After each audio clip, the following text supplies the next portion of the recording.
दिनै जोंनि गेजेर जनाय बियाबा खुङै खुंगा 13थि बोसोरसालिया जथुम्मा खुंदों। बेवहाय जोङो गिबियाव दंमोन फिरफिला बिर होनाय, नैथियाव दङ गोथैसि बावनाय आरो बेनि उनाव जों बाथौ मोनथिना आर'ज बे हाबाफारिखौ लानाय जादों। लोगोसेनो जोंनि गेजेर जनाय बियाबनि दैदेनगिरिफ्रा 3 बोसोर जाबाय। बे 3 बोसोर जानायनि थाखाय जों दिनै गोजाम आफादखौ सिफायनानै गोदान आफाद दाफुंनाय जादों। बेयाव लाइमोन आइजो मोनथाम आफादजों खुंफुंनाय जादों।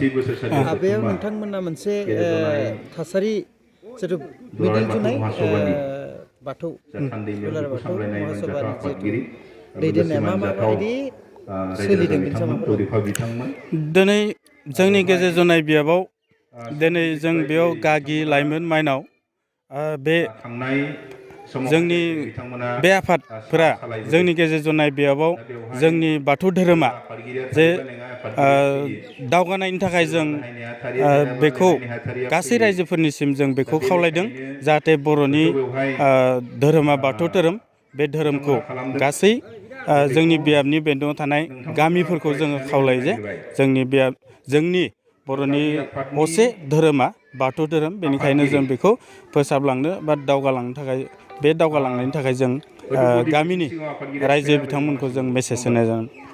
दा बे समावनो जिहेतु बाथौ मुङैनो गोबां बाथौआ गावस्रानाय, गुबुननिफ्राय फैनानै जिहेतु बोखावनो नागिरबाय थानाय बेफोर बे जेंनाया सोमजिफैदों।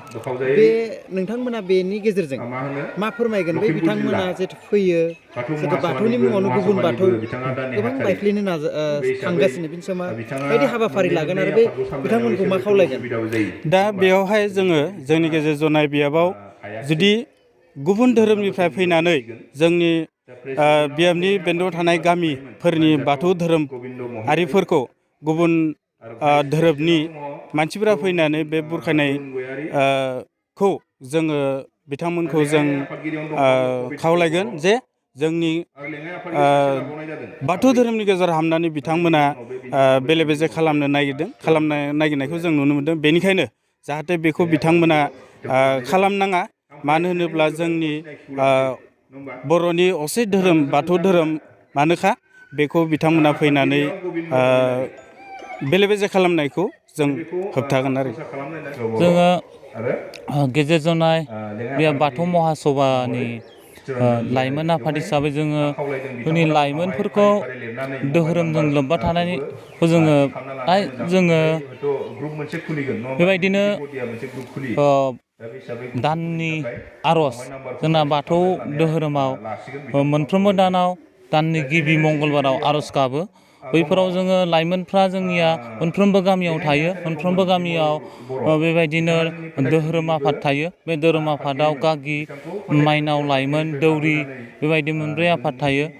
जोङो मोनफ्रोमबो गामिनि लाइमोनफोरखौ, लाइमोन आफादनि दैदेनगिरिफोरखौ जोङो खावलायो जे नोंथांमोननि गामिनि लाइमोनफोरखौ धोरोमसालियाव लाबोनानै धोरोमनि खोथाखौ फोरमायलायनानै जोंनि लाइमोनफोरनि गोसोआव धोरोमनि गुनखौ सोनानै होनांगौ।